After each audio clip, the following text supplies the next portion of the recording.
We live in a world that worships speed. Push harder, move faster, work longer, outperform everyone. If you are not exhausted, you are not ambitious. If you are not stressed, you are not serious. Stop chasing, start governing. We are told that success belongs only to those who burn themselves down in pursuit of it.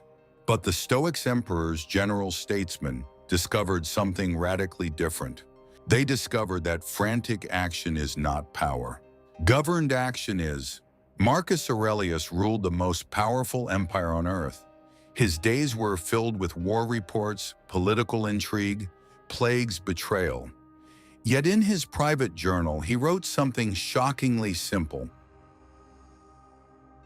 Confine yourself to the present, not control the future, not force results, not chase endlessly. Confine yourself to what is in front of you. Because when you try to grasp everything at once, you lose control of the only thing that matters, your judgment. And here is the paradox.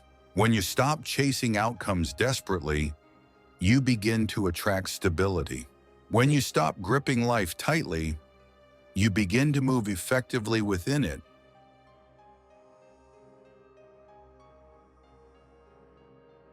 The river and the soldier. Imagine a Roman soldier standing by a river after a long campaign. He is frustrated. Promotion has been delayed. Recognition has not arrived. He believes he deserves more. He throws a stone into the water in anger. The river continues to flow. It does not fight the rocks. It does not resist the current. It does not panic when blocked. It moves, slowly, consistently, with direction. Months later, the same soldier returns. The stone he threw has shifted. The edges have softened. The landscape has changed. The river did not conquer through force. It shaped through persistence. The Stoics observed this. They understood that life resists forceful desperation, but it responds to disciplined constancy. The real meaning of everything will come to you. Let us correct something clearly. The Stoics did not believe that sitting still makes fortune appear. They believed something stronger. When your character becomes stable, trustworthy, and disciplined, people come to you.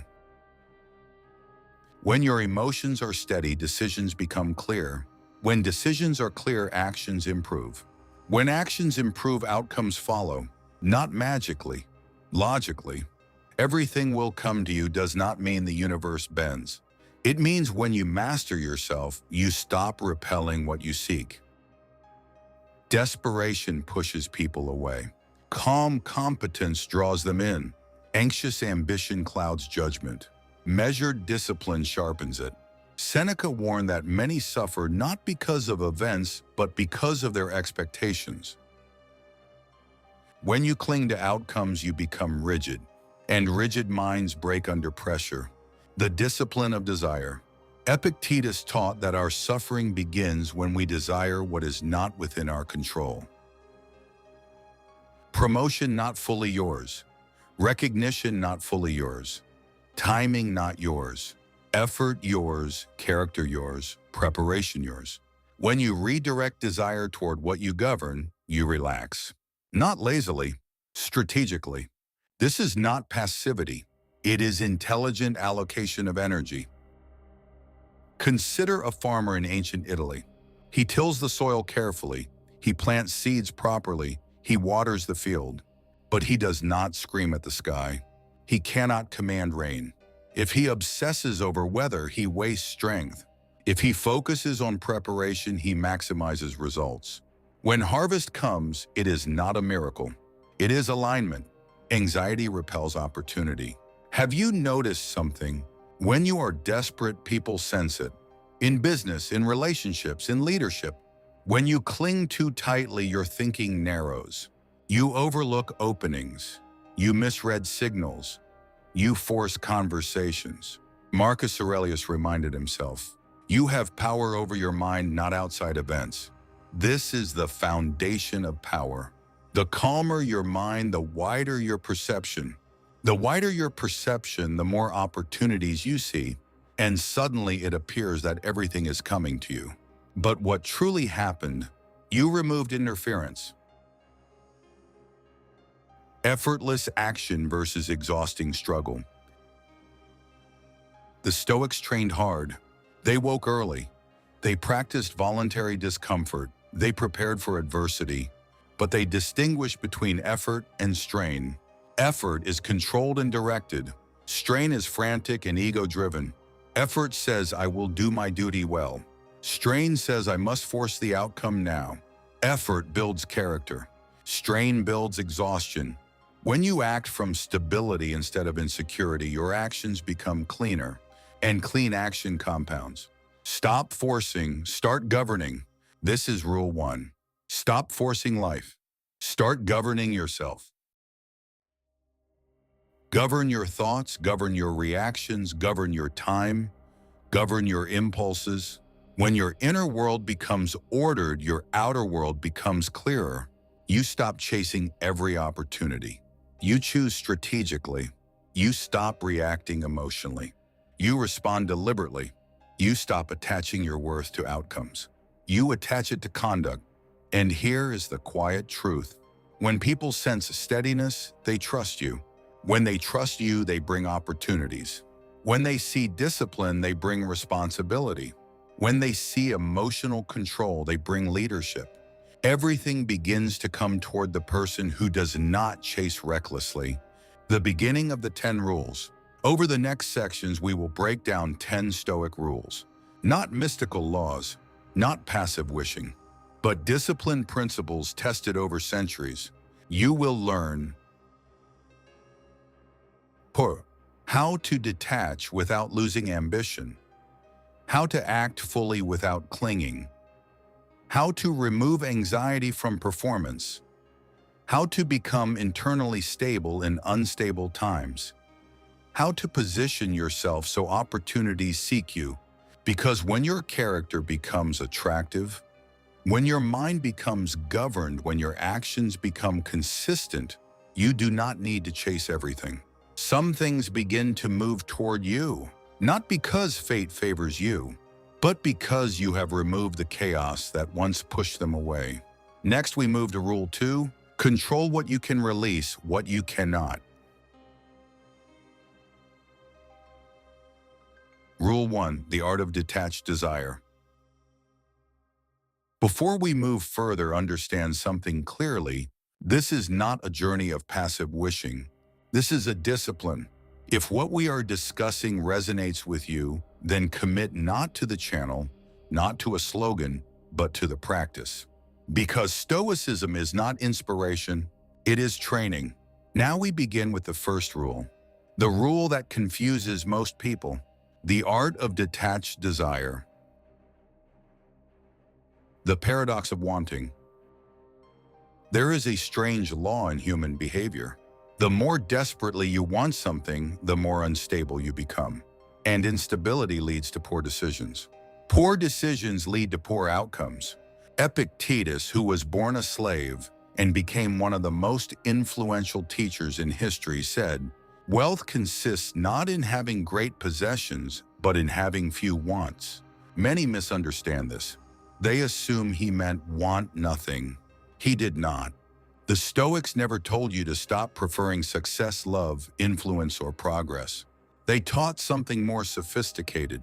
They taught the difference between preference and dependence, wanting versus needing. There is a difference between saying, "I would like this," and saying, "I cannot be at peace without this." The second creates weakness. When your emotional stability depends on an external outcome, you surrender control of your mind. You begin to negotiate your values. You begin to overreach. You begin to tolerate what you should not tolerate. You become needy, and neediness is visible in business negotiations, in relationships, in leadership. When someone needs approval, it shows. When someone needs validation, it shows. When someone needs the deal to close at any cost, it shows. And it weakens their position. Detached desire is strength. The Roman candidate. Imagine a Roman citizen running for public office. Two candidates stand in the forum. The first says privately, "If I lose this position, I am nothing." The second says, "I prefer to win. I have prepared well, but my character remains intact regardless." Which one appears calmer? Which one speaks more clearly? Which one commands more respect? The first man is desperate. The second man is stable. Even if the first man has talent, his anxiety leaks into his conduct. The second man may or may not win. But even in loss, he remains composed. And that composure builds reputation. Reputation builds trust. Trust builds future opportunity. And so over time, everything begins to come toward the stable man. Not because of magic, because of discipline, preferred indifference. The Stoics used a powerful concept, preferred indifference. Health is preferred, wealth is preferred, recognition is preferred, but none of these determine your worth. Your worth is measured by virtue, wisdom, courage, justice, self-control. If success comes, you use it well. If success delays, you remain steady. This creates an internal abundance, and abundance changes behavior. When you feel internally sufficient, you negotiate better. You lead better. You decide better. You stop chasing every opportunity out of fear. You choose selectively from strength. The energy of non-clinging. Let us remove mystical language. When people say the universe is attracted to calm people, what they are often describing is this: calm people think clearly. Clear thinkers act precisely. Precise action compounds. Compound action builds momentum. Momentum looks like attraction, but it is structure. When you practice detached desire, you remove emotional interference. You can say, "I will pursue this fully," without saying, "My identity depends on it." And this is the shift. When identity is attached to outcomes, fear drives behavior. When identity is rooted in character, confidence drives behavior. Confidence makes you magnetic, not because of invisible forces, because humans trust those who are not grasping. The butterfly in the palm. Imagine holding a butterfly. If you clench your fist, you crush it. If you grip too tightly, it escapes. If your palm is open, steady, and calm, it rests. Desire works the same way. You can hold ambition. You can pursue goals. But if you suffocate them with anxiety, you sabotage the process.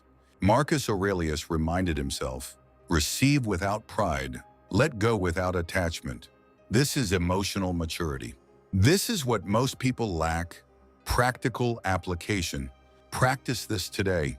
Take your biggest goal: promotion, business growth, relationship, creative success. Now ask, if this does not happen in the timeline I expect, do I collapse? If the answer is yes, attachment is too strong. Now reframe, I prefer this outcome.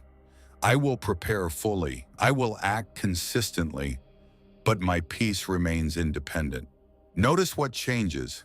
Breathing slows. Decisions sharpen. Fear decreases. This is not giving up.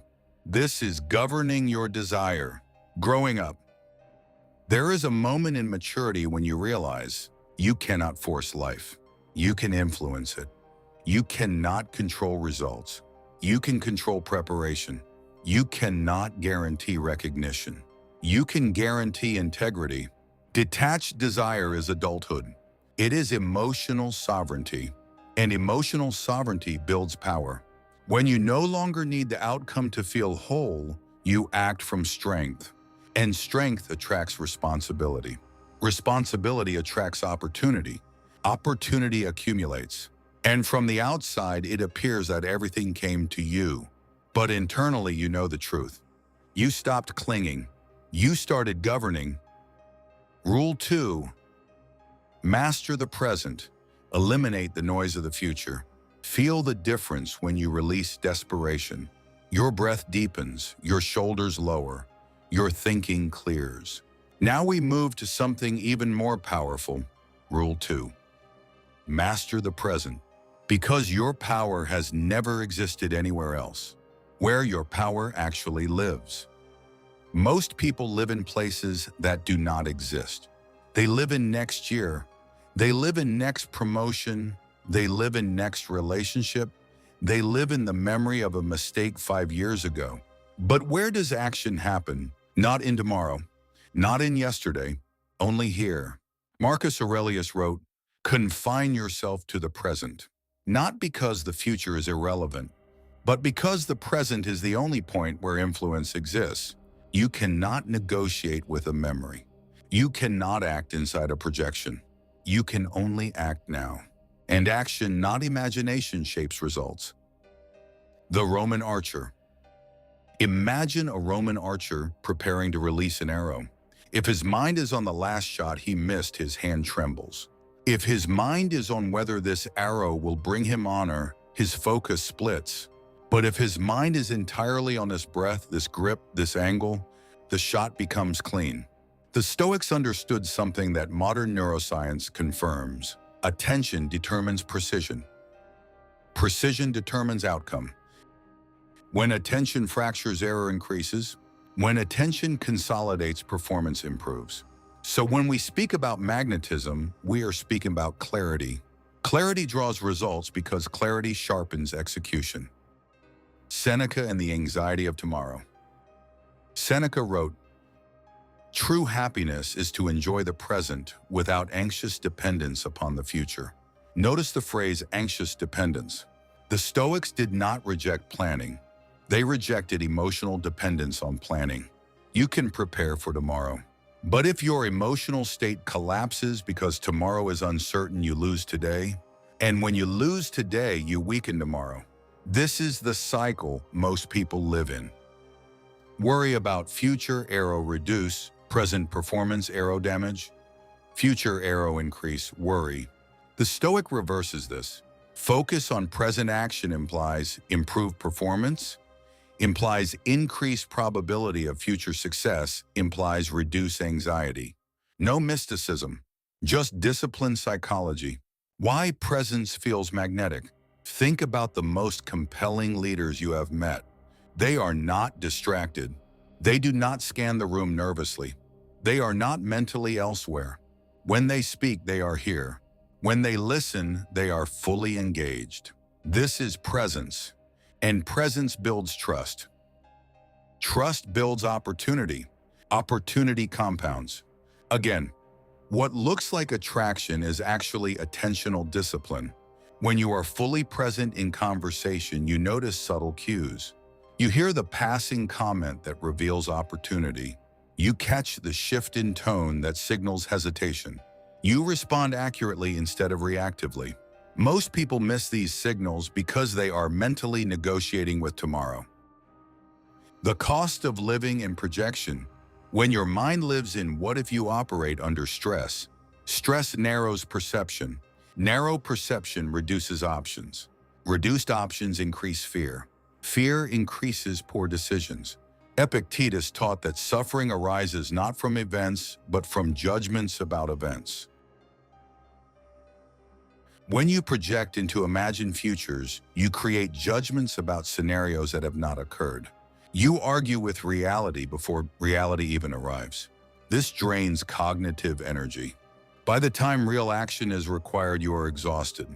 Presence restores energy. The discipline of attention. The Stoics practice daily mental training, not mystical meditation. Cognitive governance. Marcus Aurelius would remind himself, "You are disturbed not by events but by your opinion about them." This is attentional correction. When the mind drifts into regret or projection, you bring it back. Not with frustration, with authority.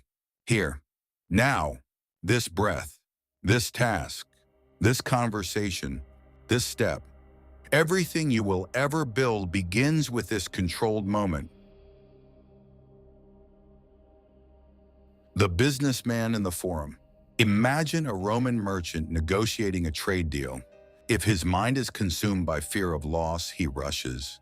If his mind is obsessed with future profit, he overreaches.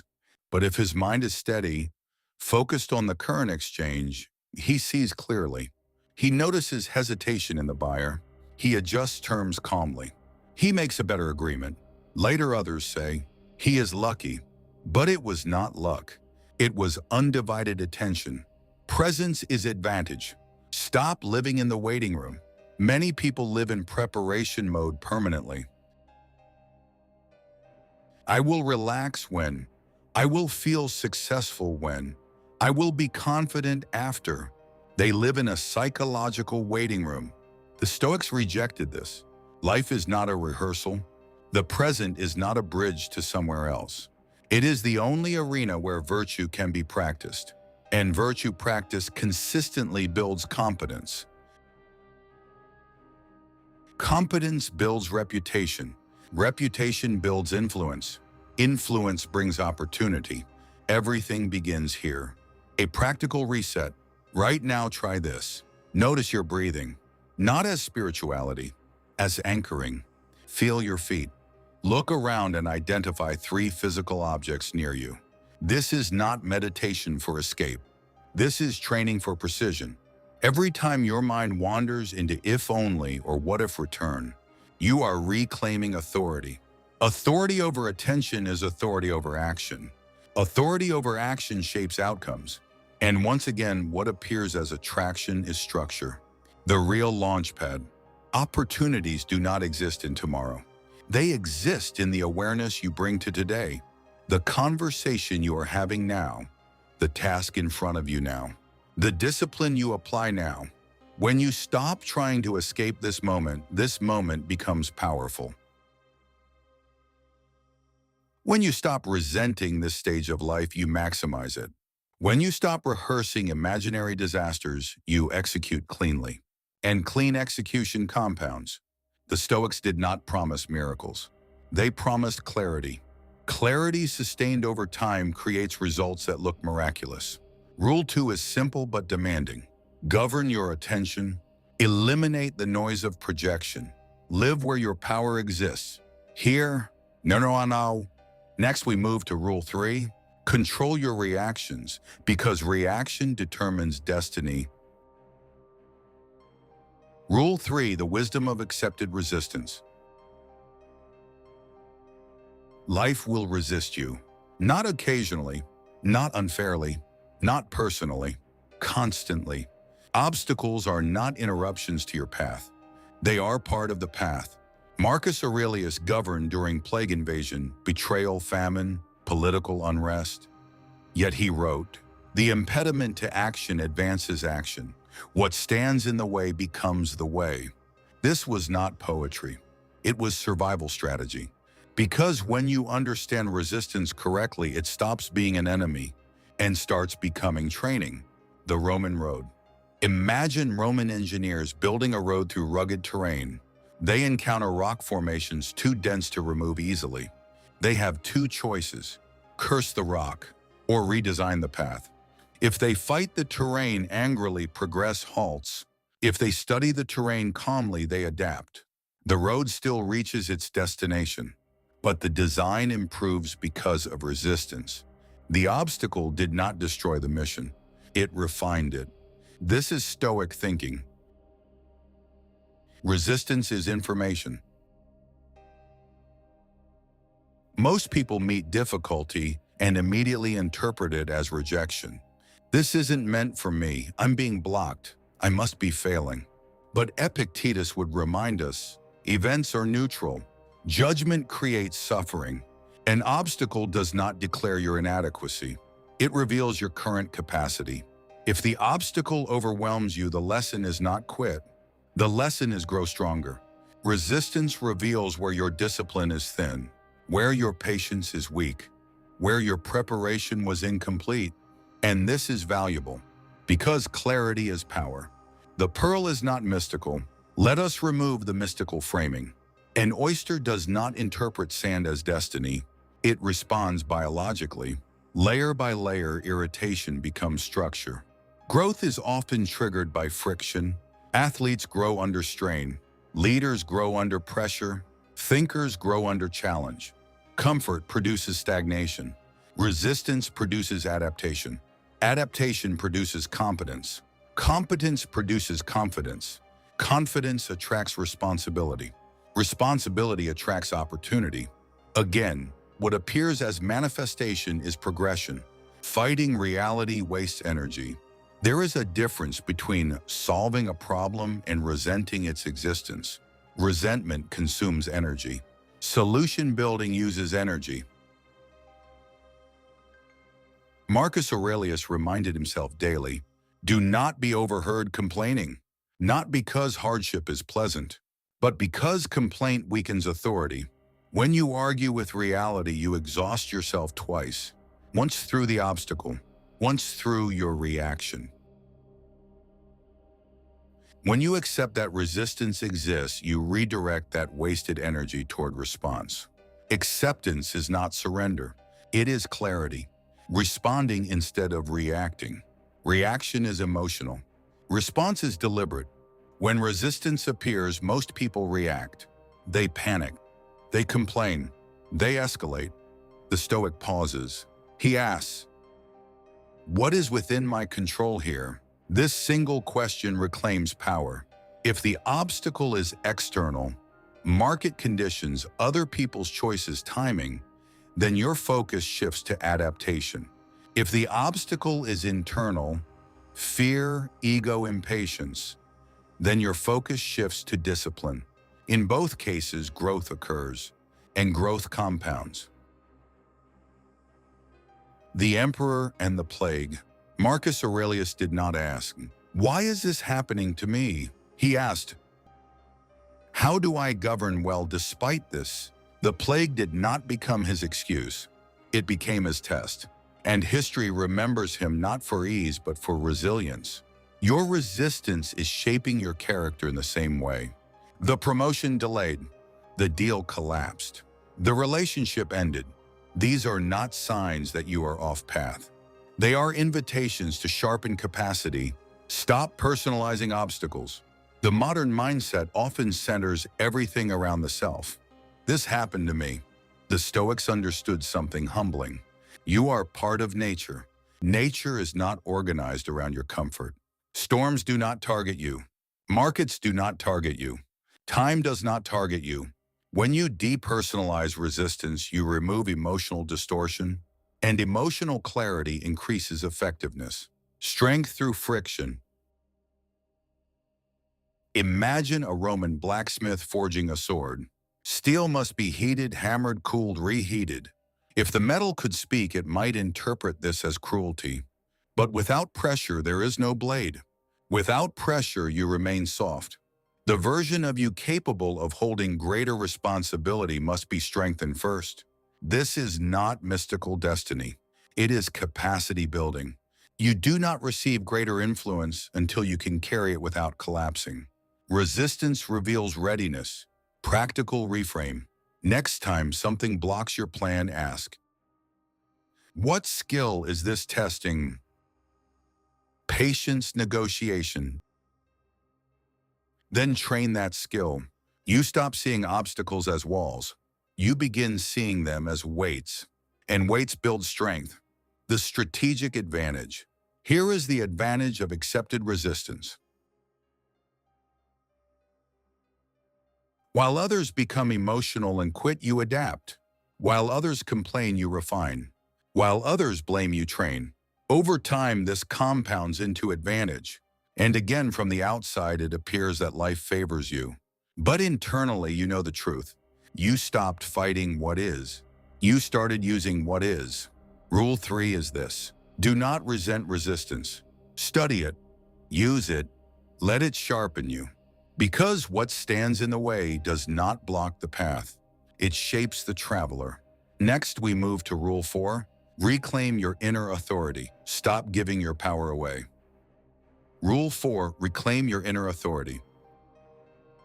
There is one throne you must reclaim before anything else begins to align.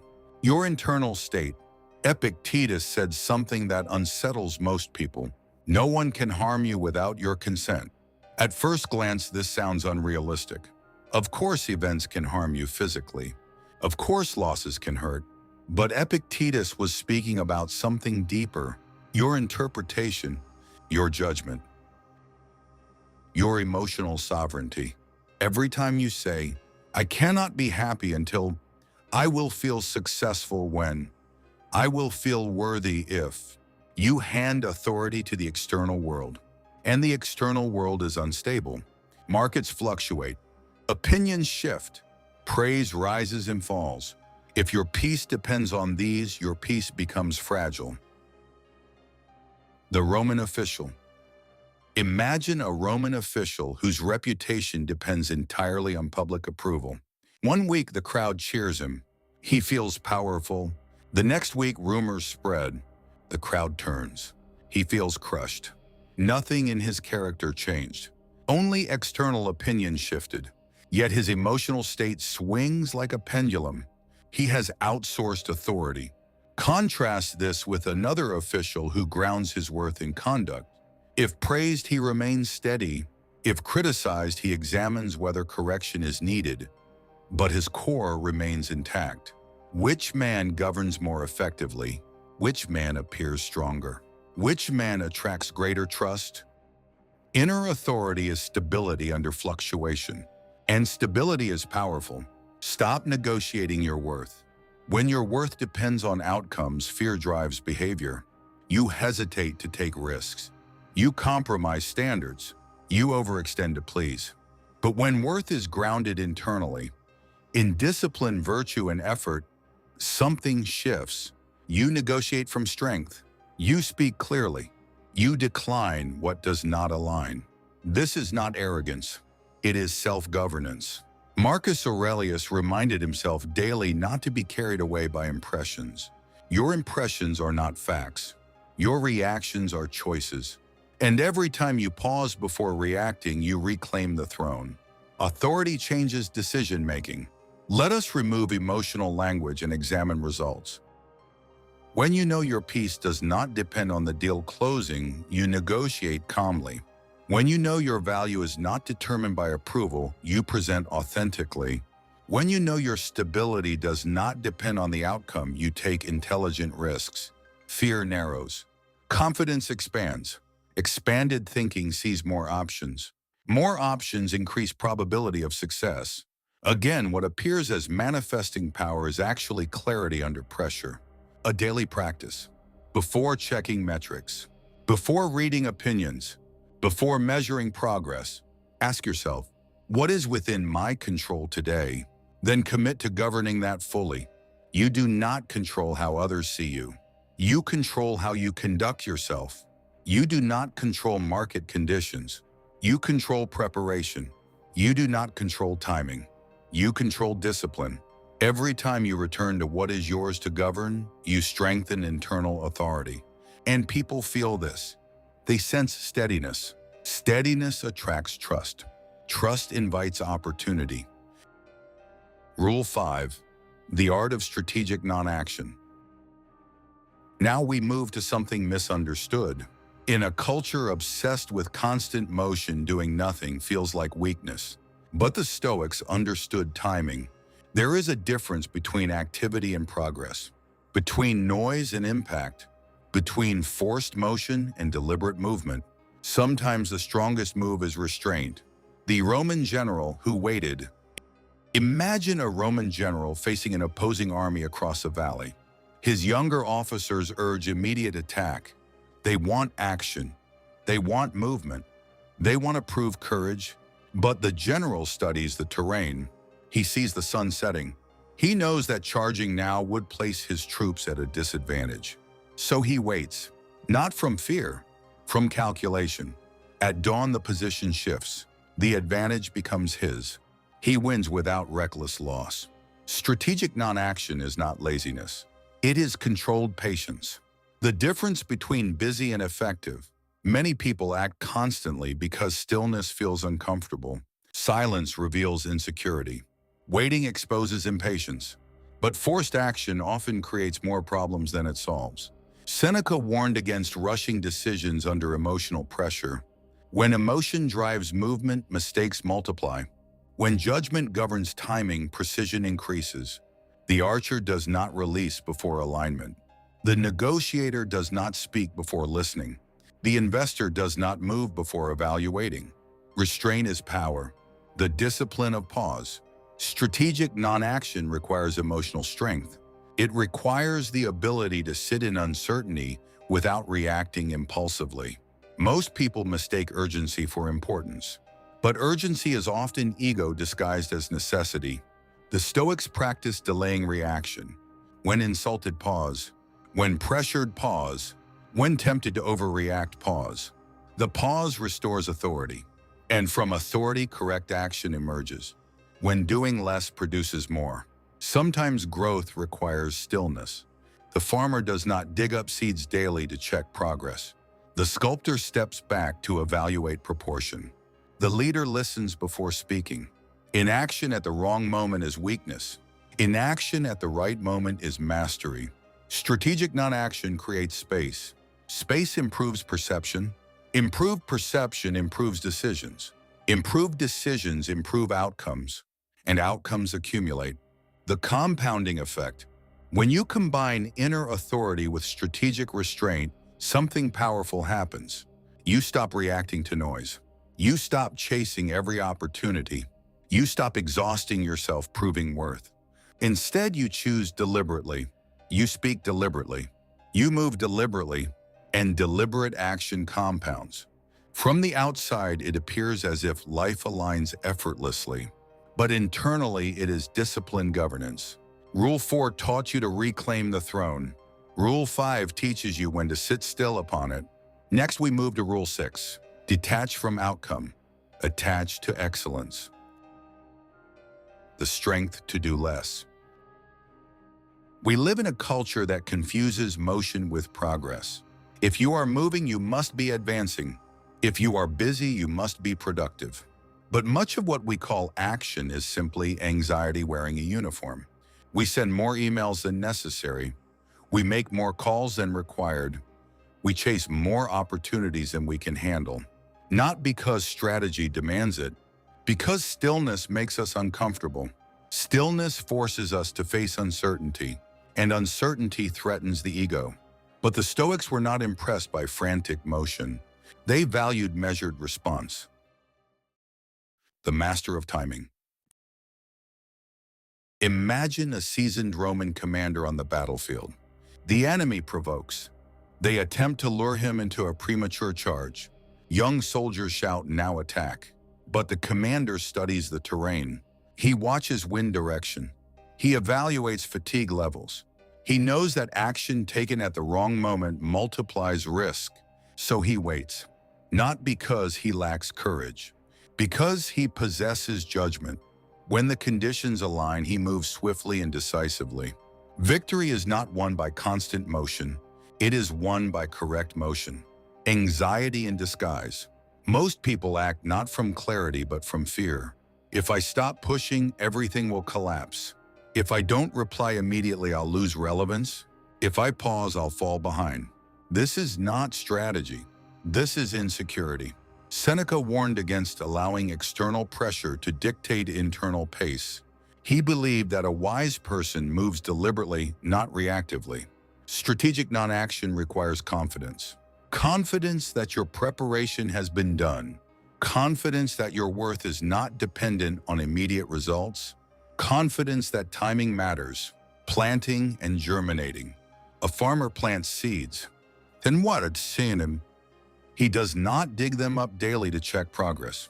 He does not shout at the soil. He does not panic if nothing sprouts in 24 hours. He trusts process. But this trust is not passive. It is built on preparation. He tilled properly. He watered properly. He studied seasons. Now he allows time to perform its role. Some goals require incubation, relationships, reputation, skill mastery. If you force them prematurely, you damage them. Restraint preserves growth. The chess player. Think of a master chess player. He does not move pieces simply to appear active. He waits. He observes patterns. He lets the opponent reveal weakness. When others rush, he studies. When others force, he evaluates. His patience becomes leverage, and leverage produces advantage. This is the Stoic mindset applied to ambition. Do not move because you are restless. Move because it is correct. The discipline of I don't know. Try something radical this week.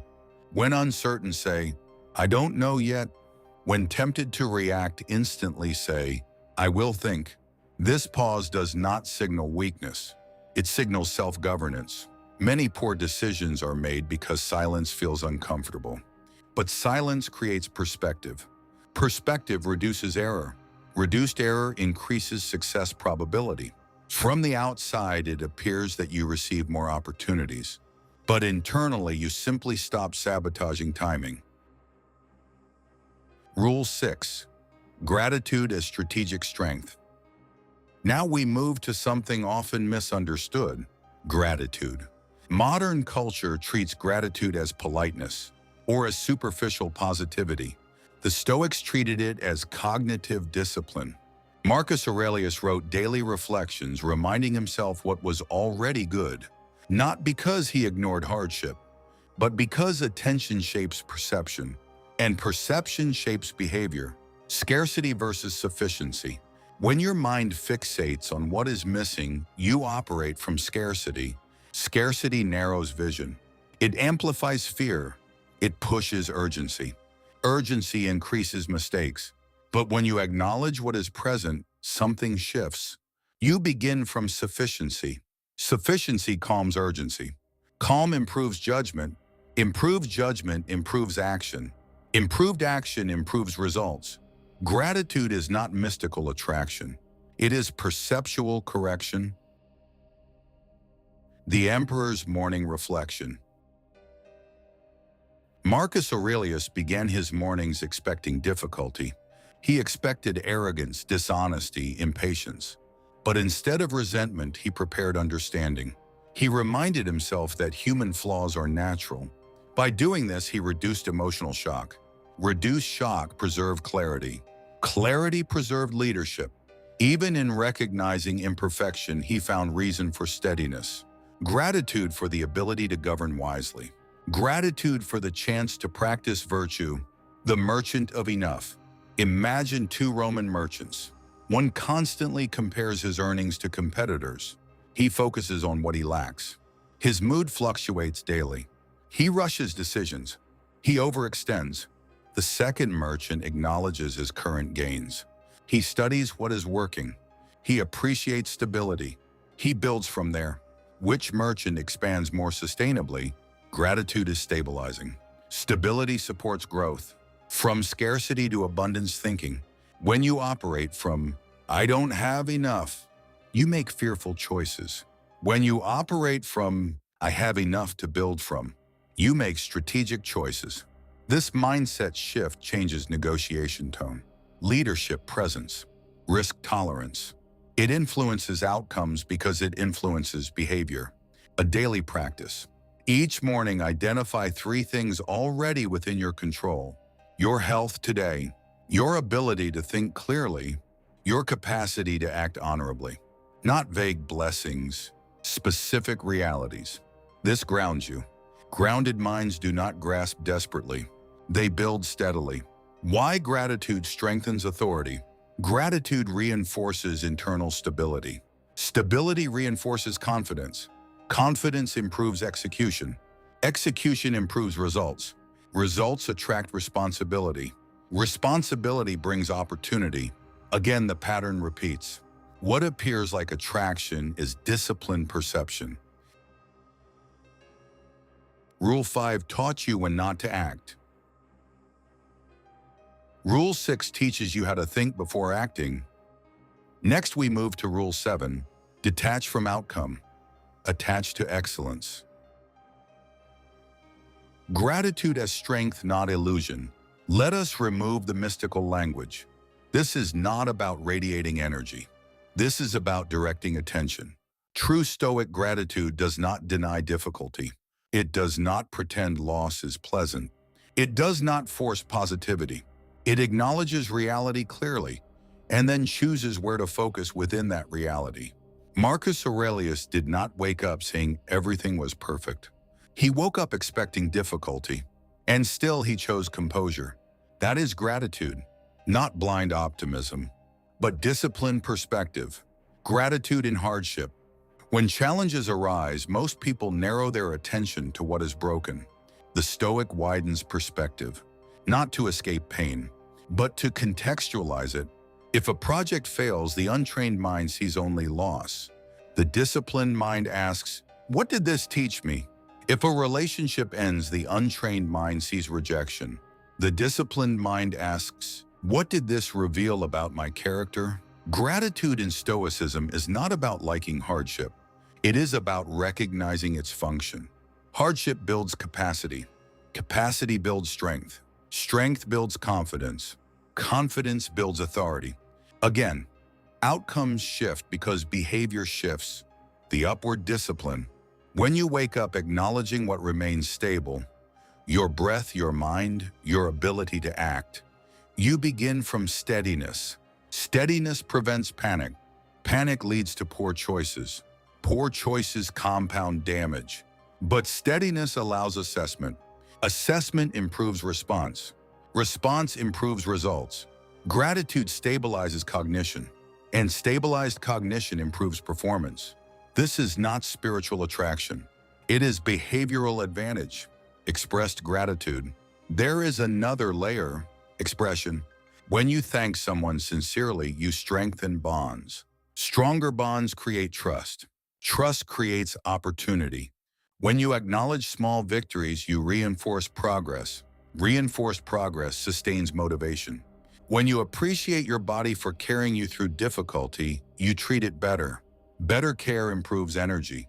Energy improves action. Everything builds from internal acknowledgement. Gratitude turns not enough into sufficient to build from, and sufficiency is strength. Rule 7. The strength of emotional sovereignty. Now we enter one of the most powerful Stoic disciplines, emotional sovereignty. Seneca wrote extensively about the governance of emotion. Not suppression, governance. Your emotions do not descend upon you like storms from nowhere. They arise from judgments. Epictetus said, "It is not things themselves that disturb us, but our opinions about them." This is not denial of feeling. It is diagnosis of origin. 2 men, 1 rejection. Imagine 2 Roman scholars applying for a prestigious position. Both are rejected. The first says, "I am worthless." His confidence collapses. He withdraws. Months pass. His skills stagnate. The second says, "This is disappointing." He feels the emotion, but he examines it. What can I improve? What feedback can I seek? He refines his work. He strengthens his argument. He applies again or finds another path. The event was identical. The judgment was different. Judgment shaped emotion. Emotion shaped action. Action shaped outcome. Emotional sovereignty is not about never feeling pain. It is about refusing to let pain dictate identity. Feel but govern. The Stoics did not advocate emotional numbness. They advocated measured response. Anger may arise, but do you act from it? Fear may arise, but do you surrender to it? Sadness may arise, but do you define yourself by it? Emotional sovereignty means you acknowledge emotion. You analyze its cause. You decide your response. This pause creates authority. Authority restores direction, the throne of interpretation. Every event passes through interpretation. Interpretation is optional. You can interpret delay as rejection or preparation. You can interpret criticism as attack or information. You can interpret failure as identity or instruction. Your interpretation determines your emotional climate. Your emotional climate influences your decisions. Your decisions influence your results. Again, what looks like attraction is governance, the energy of stability. People are drawn to those who are emotionally stable, leaders who do not erupt under pressure, partners who do not collapse under stress, colleagues who do not dramatize setbacks. Emotional sovereignty builds reputation. Reputation builds trust. Trust invites opportunity. When others see that circumstances do not control you, they entrust you with more responsibility. Responsibility leads to growth. Growth appears as everything coming to you, but it began with self-control, practice of emotional governance. When a strong emotion appears, try this. Name it. This is frustration. Asking, what belief is fueling this? Often beneath anger lies expectation.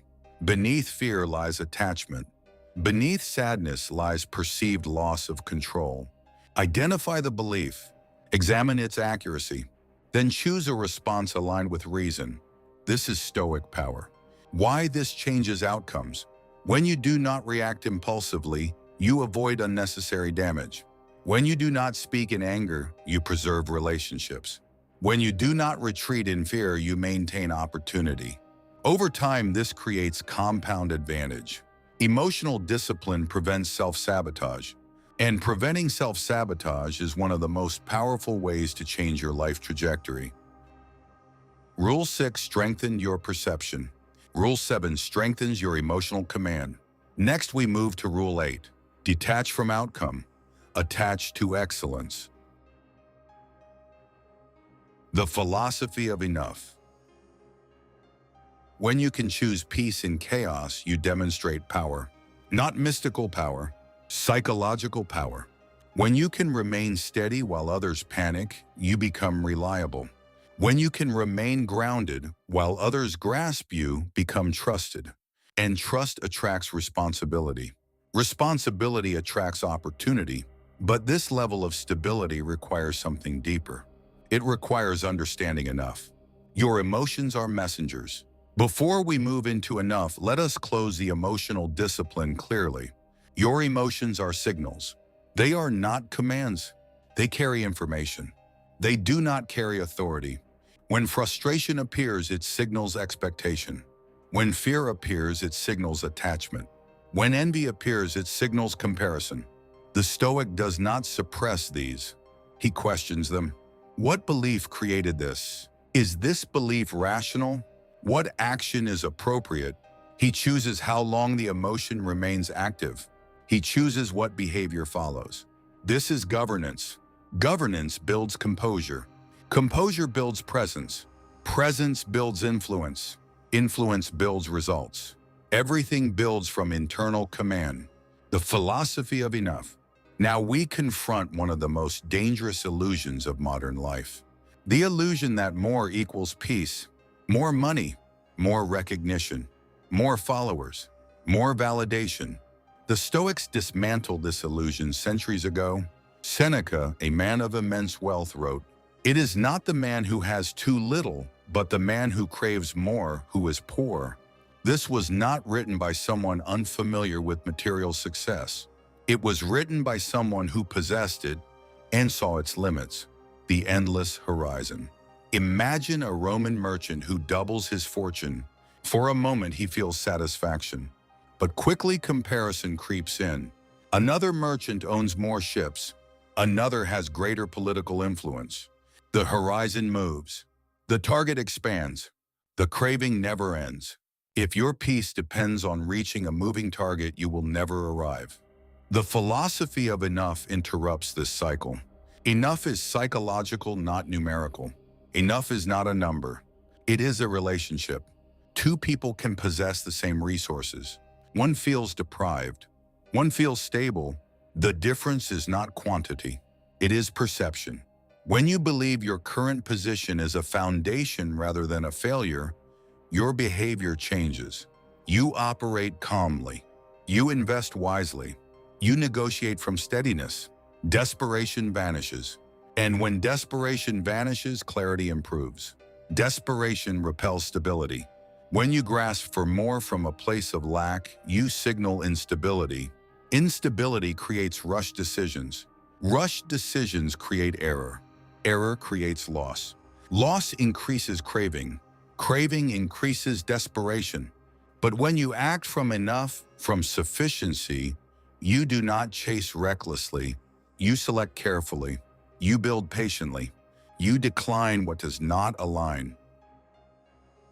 This selectiveness strengthens reputation. Reputation strengthens leverage. Leverage improves opportunity. The most attractive presence. Consider the most compelling people you know. Not physically attractive, psychologically attractive. They do not obsess publicly over what they lack. They do not broadcast insecurity. They do not scramble for validation. They move calmly. They speak deliberately. They operate from stability. This stability feels powerful because it is rare, and rare qualities command attention. The paradox. Here is the paradox. When you genuinely feel sufficient, you stop chasing validation. When you stop chasing validation, you act authentically. Authenticity builds trust. Trust creates connection. Connection creates opportunity. And suddenly more arrives, not because you begged for it, but because you stopped acting from lack. The Stoics did not promise abundance. They promised freedom from craving, and freedom from craving removes the internal barrier to wise action. Wise action produces better outcomes. A practical reset. Each evening ask, what today was enough? Enough effort, enough progress, enough strength, enough learning. This prevents the mind from obsessing over deficiency. It restores proportion. Proportion preserves sanity. Sanity preserves strategy. Strategy improves life trajectory. You already stand on ground. Most people live as if their life begins once they acquire something else. The Stoic begins from here, from this breath, from this capacity, from this day. He does not deny ambition. He refines it. Ambition without desperation. Effort without insecurity. Desire without dependence. The foundation for everything. When you combine detached desire, present focus, accepted resistance, inner authority, strategic restraint, gratitude, emotional sovereignty, the philosophy of enough, you create stability. Stability allows excellence. Excellence compounds. Compounded excellence appears like destiny unfolding. But it began with discipline. Everything will come to you, not because the world bends to your wishes, but because you stopped obstructing yourself. You became steady, and steady people build. Enough is strength. There is a difference between complacency and contentment. Complacency says, I refuse to grow. Contentment says, I grow from stability, not insecurity. The Stoics did not reject ambition. They rejected desperation. When you understand that you are already whole in character, already capable of virtue, you pursue growth from confidence, not from fear, not from comparison, not from deficiency. Seneca understood wealth deeply, and yet he insisted that craving, not poverty, is the real scarcity. When you feel sufficient internally, something subtle but powerful happens. You stop trying to prove. You start trying to improve. Proving is loud. Improving is discipline. Proving seeks applause. Improving seeks mastery. Mastery compounds. Applause fades. Inventory before sleep. Tonight before sleep, do not count what is missing. Count what is present. Health sufficient to act. Relationships sufficient to build from. Opportunity sufficient to pursue. Experience sufficient to learn from. This is not denial of ambition. It is grounding ambition in stability. From stability, growth is sustainable. From insecurity, growth becomes frantic. Frantic growth collapses. Disciplined growth expands. Enough is not the end of desire. It is the beginning of mature desire. Rule 9, the courage of authentic expression. Now we confront one of the most underestimated blocks to growth: inauthentic living. Marcus Aurelius wrote, "How much trouble he avoids who does not look to see what his neighbor says or does." Comparison distorts identity. When you constantly monitor others, you lose clarity about yourself. When you shape decisions around approval, you weaken internal direction. And without internal direction, progress becomes misaligned. The mask in the forum. Imagine a Roman citizen who constantly adjusts his opinions depending on who is listening. With merchants, he speaks of trade. With soldiers, he speaks of glory. With politicians, he speaks of strategy. He pleases everyone, but he builds nothing consistent. because he stands for nothing stable. Now imagine another citizen. He speaks respectfully. He listens carefully, but he does not bend his values to fit every room. Some disagree, some walk away, but those who remain trust him. Trust compounds. Inconsistency repels clarity. Authenticity builds coherence. Why authenticity matters for results. If you pursue goals that are not truly yours, effort becomes draining. If you adopt ambitions borrowed from others, discipline weakens. If you hide preferences to maintain approval, resentment grows. Resentment fractures focus. Fractured focus reduces excellence. Excellence requires alignment between values, action, speech, identity. When these align, energy is not wasted pretending. It is directed toward building. The cost of pleasing everyone. Trying to satisfy everyone produces internal conflict. You hesitate. You overthink. You dilute decisions. Diluted decisions produce diluted results. The Stoic path is not rudeness. It is clarity. Speak truth with restraint. Act according to principle. Accept that not everyone will approve. Approval is unstable currency. Integrity is stable currency. Liberation through alignment. When you stop performing a version of yourself, something changes. You conserve energy. You move decisively. You attract people who resonate with your values. You repel situations that would have required compromise. This is not mystical filtering. It is practical selection. When you are clear about who you are, incompatible paths naturally fall away, and compatible paths become visible. Clarity sharpens direction. Direction sharpens action. Action sharpens results. The fear of authenticity. Why do people hide? Fear of rejection, fear of exclusion, fear of misunderstanding. But Stoicism teaches something liberating. You do not control how others interpret you. You control how you conduct yourself. If someone rejects your honest expression, that is information. It saves you time. It prevents misalignment. It protects long-term integrity. This is not loss. It is filtration. Authenticity is strategic. When you choose a path aligned with your character, discipline strengthens. You endure difficulty because the goal is meaningful. You persist because it is yours, not because it was imposed. This persistence improves skill. Skill increases competence.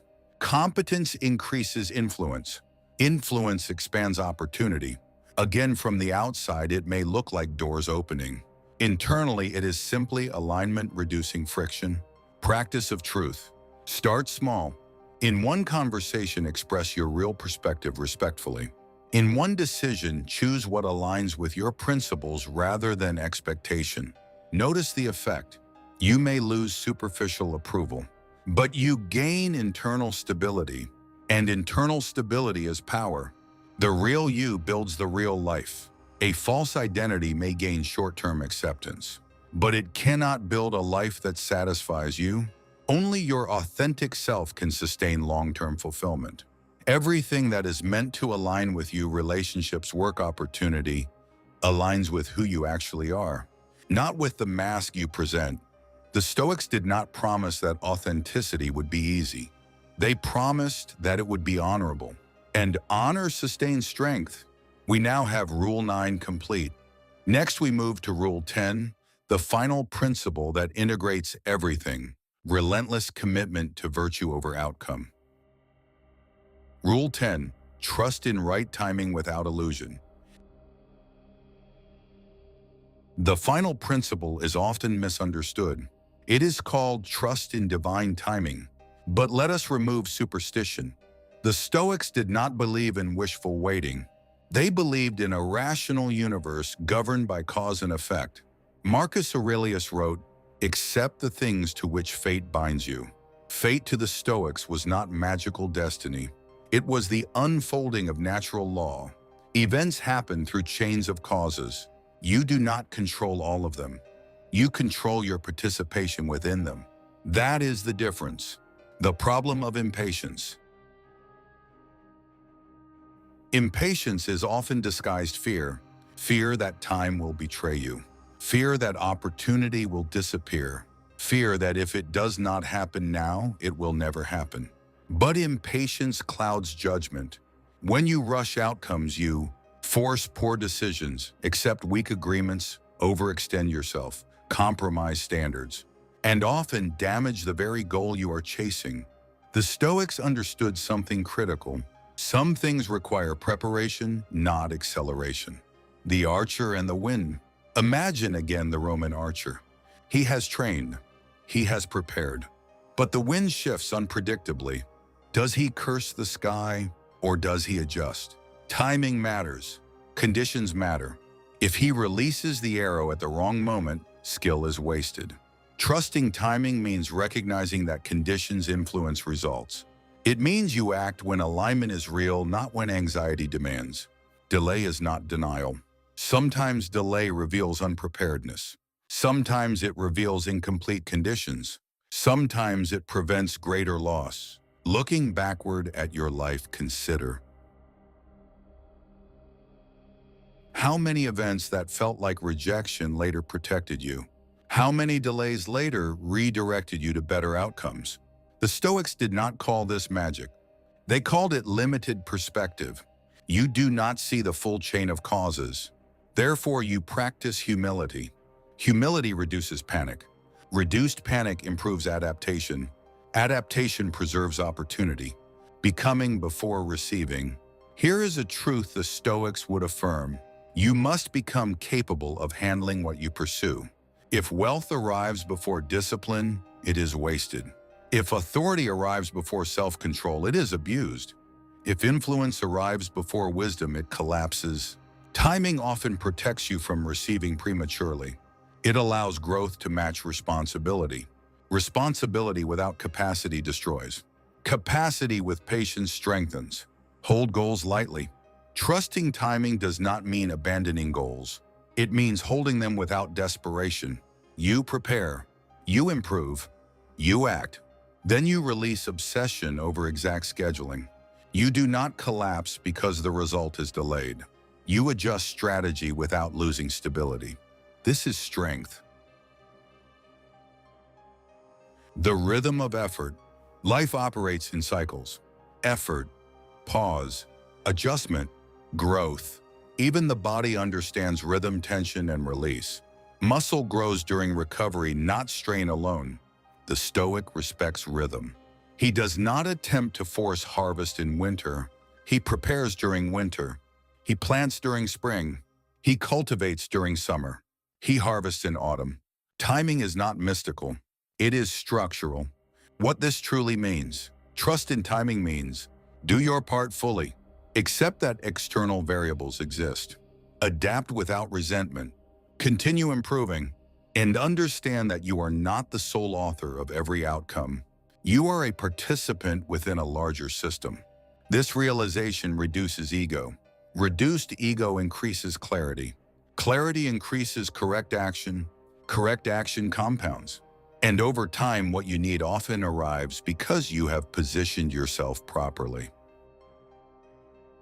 When you live by these 10 principles, detached desire, present awareness, accepted resistance, inner authority, strategic non-action, gratitude, emotional sovereignty, the philosophy of enough, authentic expression, trust in right timing, something shifts. You stop fighting life at every turn. You stop reacting to every disturbance. You stop chasing validation. You stop exhausting yourself proving worth. And instead, you govern yourself. The Stoics did not promise ease. They promised wisdom. And wisdom applied consistently creates a life that appears extraordinary. Not because the world bends to you, but because you stopped bending under it. Peace is not the absence of challenge. It is the presence of disciplined thought. Power is not domination of others. It is mastery of self. Everything will come to you, not because you demand it, but because you become the kind of person capable of building it, recognizing it, sustaining it. That is the Stoic version of manifestation. Not illusion, not magic, Character. If this message sharpened you, continue your training. Like, share, and subscribe. True wisdom isn't gathered in one sitting. It's built brick by brick, day by day.